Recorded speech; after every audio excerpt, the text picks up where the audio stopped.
سلام دوست عزیز، فقط چند روز دیگه تا عید مانده. دوست داشتم من اولین کسی باشم که عید را برایت تبریک میگویم. پیشا پیش ایام به کامتان باشد و تمام طاعات و عباداتتان قبول درگاه حق باشد. دور از غمها و دردها باشید. این پیام عیدی را برای هر آن کسی که دوستشان دارید بفرستید تا اولین کسی شما باشید. Салом тамошобинон. Имрӯза наворим аст. Тарзи тайёр кардани печёни творожные. Мутаассифона полный съёмка карда натонистам, духтарчам ғам будак, нахостам ки нервичит кунам. Обычно творожный печёни ҳамаи мо медонем ки чӣ тавр тайёр карда мешавад. Дар хонаи ҳар яктаи мо ҳам маҳсулот ҳаст. Рости гап, хонаи ма давқа творог намехӯрам. Редко куда медодам. Аз сабабе ки Рамазона ҳечка нахӯрдакта тапачка дар холодильник истода буд, нахостам ки партумаш. Барои ҳамин творожни печёни тайёр кардам. 150 грамм творог, 1 пачка хозяюшка маргарин, 120 грамм шакар, 1 разрыхлитель, 1 дуна тухм. Хамирш дар инам қачӣ мерава, мулоимак мешава. Я 15 минут дар холодильник мемонем. Ман рости гап вақтам ки кам буд, морозильникда мондам. Ням хеле. Как всегда, даст ба посудашӯӣ гирифтам.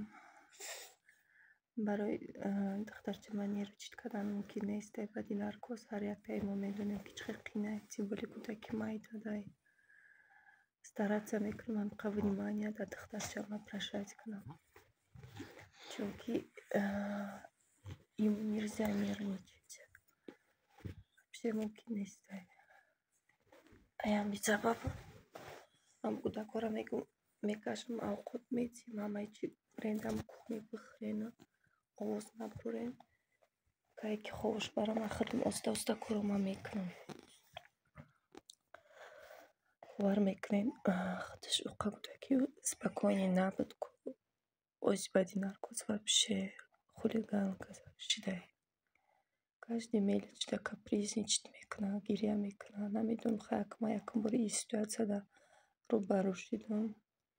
Может из-за этого, может ами наркоз действует, когда я постепенно бызгара, худмам иногда зиғ мешам. Хулоса намемонам нервичит кунам. Ужин рости гап хостам камтар соус тайёр кунам. Тамошобинон, дар байни ҳами қайди зиндагим 2 табақ заказ мекунем. Мекафа. Единственный ҳами табақам ҳеч нашидай. Ахай и кафедаги буда камтарам хеле. Ҳозирам ҳам хеле истодай.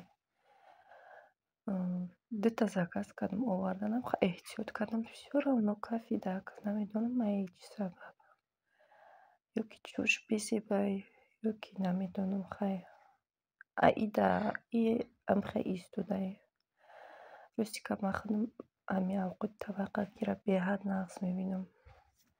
Агар 1000 гӯштбирён боша, 1000 мисол овқотҳои гуногун боша, ами дар табақ агар овқот набоша ва нун реза карда нахӯрам, хиёл мекунам ки ҳамон боз гишнаи зорум. باور میکنین امی چقدر اوقات طبقه نقص میبینم. برای همین постоянно طبقه استفاده میبرم. دخترکو همین سوتکما با ازیلیب میشوشتم. راستی کب درونشه خیلی کمتر درونش اگر سیاه شوم چای دم میکنی، چای کمتر запах پیدا میکنه.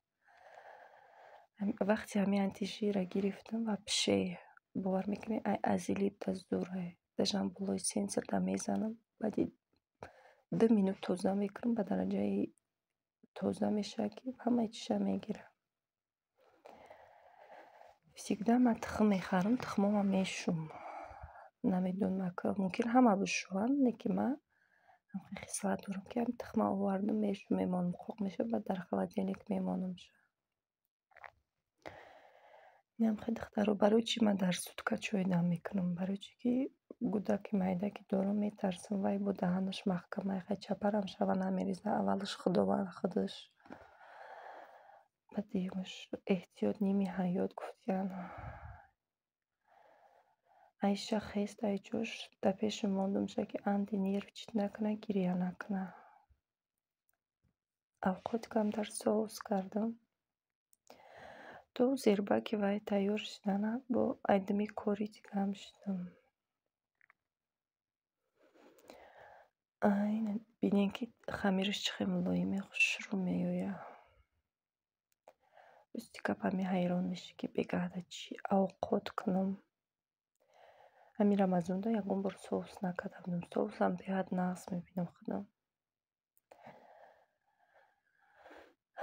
خلاصه بروردم که درم بگرده سوس میکنیم اینجا уже حدا کدیستم دخترچمه مثال ممکن است در بسیار گشتن ایسی اچوقش میکنم ایسی تیسیس خوراک شما تیار کردیستم نم خیلی دخترکای عزیز بچینم قصد میکنی که مثال همه وقت توزگی باشه همه زن و توزگی را دوست میدارن مخصوصا اگر مثال در خانه باشی بود سیمبولی اکما کار میکردم میومدم با ایتو کاری خانه ما میکردم وزی راستی گپ نمیدونم ممکن عذابی دخترچه دیدم همو سیتواسیا در پیش چشم تو حوزی را دور نمیشه و باور میکنین هم خیلی یکی در پیشی رو میبیوید آوی دیده میریزه представить کنید کودکی майда اوخی ما که نمیدونم خیلی ممکن بدی نرکوس همی خیلی من میگم که یکم بار همی حالت رو بروش شدم باور میکنین وقتی آوردن شم خیلی جون این دست پوچم برومد چخی کودک میبرند زیاد سلامت ایسو بیهوش بیود هم خیلی نولی شش باور میکنین تو حوزی را در همون نولی شش تو حوزی را در بیخی گوشم هسته که چطور نولیش کردیسته تا این کودک به خود آمدن من خیلی گریه کردم خدا را زوره کردم اولش خدا به شکر میکنیم به اندازه 100 بار شکر میکنم به همه درداش به همه پستیاش 1000 بار شکرانه فرزندو میکنیم همین قرار فهمیدم که همین آدمی زود همین زندگی در دشواری و در روبرو میشده همین سختی را میده همون با قوت میشده همون سیل پیدا میکرده باور میکنین من حوزی هم خشتگیم باور میکنین ایگون چی زندگی دیگه نمیترسم خیلی زندگی در مثل همه عذاب دیدم همه دشواری ها را دیدم همین سبب باور میکنین بگیم که چه بگم همو قمه قوت گرفتگیم همو قبه پیش حرکت کردیستم روی خاطری فرزندم главный سلامتی فرزندم دا важное خدا جون یگم مادر یگم پدر و مادر مثال درد فرزند نتیه یک درد بوده که وقتی یک جوی فرزند در میکرده امو قدر و بدر رو پیش‌وایز میکرده امو قخته میخورده حتی حوزی را دختر رو به خود نامدم باور میکنین همو مثال آدمایی که در بانیچه دیدم دخترکایی که در بانیچه دیدم تو حوزی را در پیشی رو من خرشوش تو مورا یک روز من کدن جواب دادن همین سبب برایش گفت که مثال خانه ده اگر условият نقص باشه چه خانه ده نگاش کن تیز نقص میشوه جدا سیتواتسیا را دیده استی که چه وای کنیستن کودک داد میزنن نیر چیت میکنن یولی مایده چه میترسن. اینم خیلی دخترکوی عزیز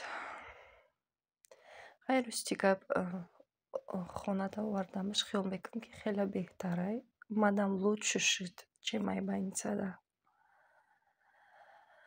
برای وجوده مثال هر خیل کسالارا دیدم هر خیل مثال سیتواتسیایی میبینی که вообще میترسی که برای همین خدا به شکر بگین دست دو پوچه آب داشته باشین دخترکو خدا به شکر بگین خدا عیبت نکنه. اینا تمشو بینیم افطاری ما تیار شد تворожный پیچونی یکم تیار شد ولی уже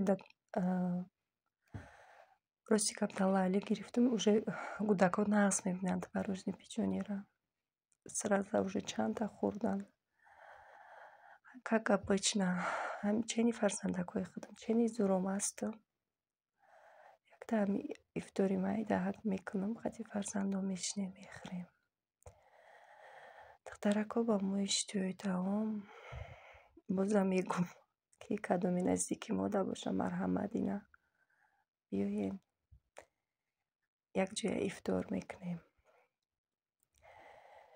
دخترکو ایدم اومد مرحمت کنین ایده خونه ما بیاین